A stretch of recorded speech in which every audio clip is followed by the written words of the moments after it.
Welcome to Coder Catch Up. My name is Jamie Jones, and today I'm going to be talking about the one thing you need to do in preparation to make sure that your websites don't show up as insecure in the coming months, as all major browser vendors will be switching over your site to be marked as not secure if you haven't set up your site for HTTPS.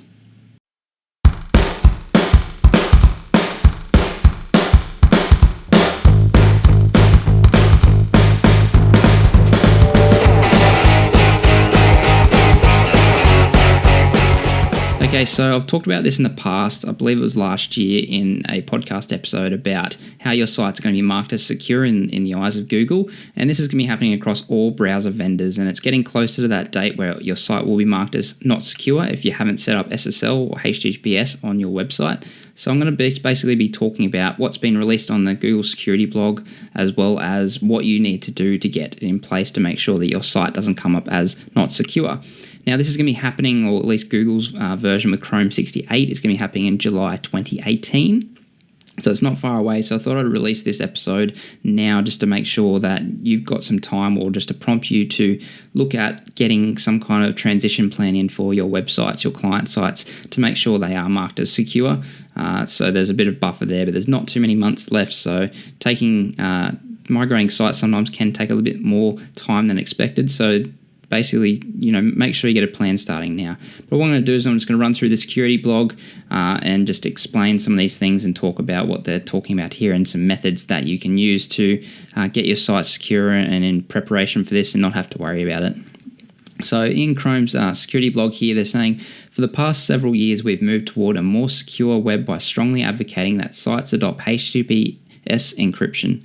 And within the last year, we've also helped users understand that HTTP sites are not secure by gradually marking a larger subset of HTTP pages as not secure. So beginning in July 2018 with the release of Chrome 68, Chrome will mark all HTTP sites as not secure. This is really important because your customers or visitors to your site may come and see in the browser the address bar it will say not secure, and that's probably going to put some people off. Some people might not notice it, but it's going to put some people off.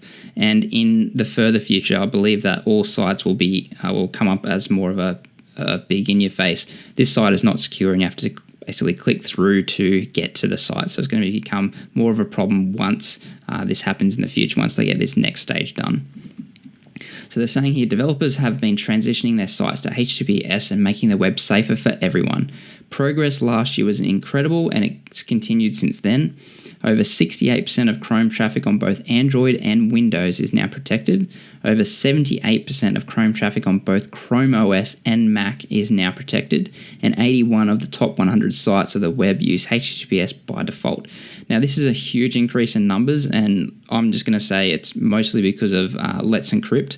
I think a lot of people would agree with me there, because Let's Encrypt provides free SSL certificates for your website, which I'll get more into that at the end of this episode, talking about how you can basically get your sites upgraded to use SSL or HTTPS on the site. Now, they're saying here, Chrome is dedicated to making it as easy as possible to set up HTTPS. Mixed content audits are now available to help developers migrate their sites to HTTPS in the latest Node CLI version of Lighthouse, an automated tool for improving web pages. Now, Lighthouse is a great tool. It's built into Chrome, and I highly recommend using that on your sites just to get some better insights. There's some great things there that covers a lot of the bases. It's basically a site audit. But the Node CLI client does give you a little bit more, and I'm assuming some of this functionality will come to Chrome itself eventually. But what it's talking about here is the mixed content, and this is really important.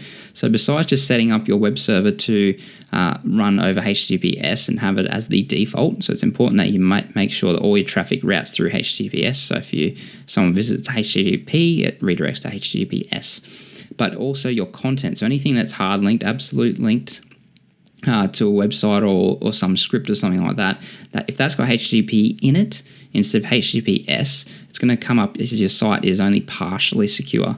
And it's really important to make sure that your site is fully secure and all these assets or resources, whatever you're linking to, besides, I believe, external websites, I think might be fine. You may have to check that one. But those need to be, any resources will need to be set up as HTTPS as well. It's very important, otherwise you won't get the full SSL experience.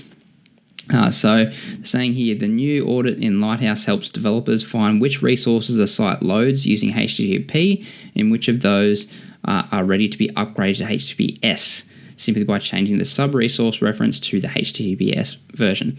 Now, this is super handy because basically sometimes some things aren't so quick to adopt this change, but this is actually going to tell you if there is an available HTTPS option, making it very simple for you. So I highly recommend getting this tool and running against your sites and making sure that you can get everything up to date to use HTTPS. Really important there. Now, Chrome isn't the only one. Chrome is the major one mainly, but Mozilla is doing the same, so Firefox is doing the same. They have a post here that's a little bit more tech orientated, so I highly recommend checking that out as well. If you are a client viewing this, or you have a website that you own, you're not a web developer, you could probably ignore the Mozilla one, but it's worth reading the Google Online Security blog one, which I've linked in the show notes. And also, if you are a client or a customer of an agency or a web developer, to prompt them to check that your site is running over HTTPS if you're not sure, as well as if it's not, getting them in place or getting them to get a plan in place to transition your site over to HTTPS. At the most, you might be charged a small cost to enable that. Now, it might just be something as simple as clicking a button with your hosting provider, which is another great thing that all the hosting providers are doing thanks to Let's Encrypt. They might be using other services, but I believe most, at least from the announcements I've seen, is from Let's Encrypt. And there's basically a single button you'll click and it will enable SSL on your site. Some might be a slightly little bit more involved, but there is that ability. Now, if your hosting provider doesn't actually have the ability to have SSL on the site, which I think is going to be highly unlikely, but if it doesn't, I'd definitely be prompting them. And if they aren't going to come to the party, I'd really recommend moving hosting providers, because this is an important thing, and most hosting providers should allow some fashion, whether it's through Let's Encrypt or the traditional way of actually purchasing an SSL certificate and uploading those files. There's a way to do it, and it's really important they get that in place sooner rather than later. Now, Let's Encrypt. They've got an article here about how to get started, and they've got two different options. Now, if you're a web developer and you have shell access, it's fairly straightforward. Of course, before you do any of this, make sure you back up your web server configuration, etc., just in case something goes wrong, and also announce that you're going to make some changes to your live site that may bring the site down for a short period of time, or you may experience some issues during that time, just to make sure that you keep your customers notified that something may go wrong while you're doing this upgrade process, and it's all to improve their experience using the site. So important there when you're doing the shell access method. And without the shell access, they've listed some hosting providers and some manual methods of using Let's Encrypt to get those SSL certificates onto the hosting. So really important there. So basically, it's a no-brainer to do this. It's generally fairly straightforward. Now, depends on your skill level and what experience you do have, but there are great tutorials out there on YouTube, written tutorials, the video content. There's a lot that can step you through it, and the various different methods, because there are different methods within Let's Encrypt and how to get that set up, and it will depend on your hosting environment as well. So don't feel too daunted by it. Just look through tutorials, give it a test run on some other site that has low traffic, or you can have issues happen with it. And just to make sure you get that process right, maybe even set up a box on DigitalOcean and try that if you've got other sites that are on DigitalOcean, and try to transition that over. Just make sure you practice before that, because the worst case scenario and what you really don't want to happen is get partway through the upgrade and have something happen and you can't go back. So it's really important to have that kind of contingency plan if something does go wrong. Although from most people I've seen, they've got this done in at the most an hour. Your mileage may vary, but generally it's fairly straightforward and it's well documented in how to do it. So a quick search in Google may provide you some great information, but I do recommend checking out a lot of the YouTube videos because there's plenty out there. But other than that, that's all I really got for this one. I'd love to know, have you started a transition plan for your clients? Have you started doing that?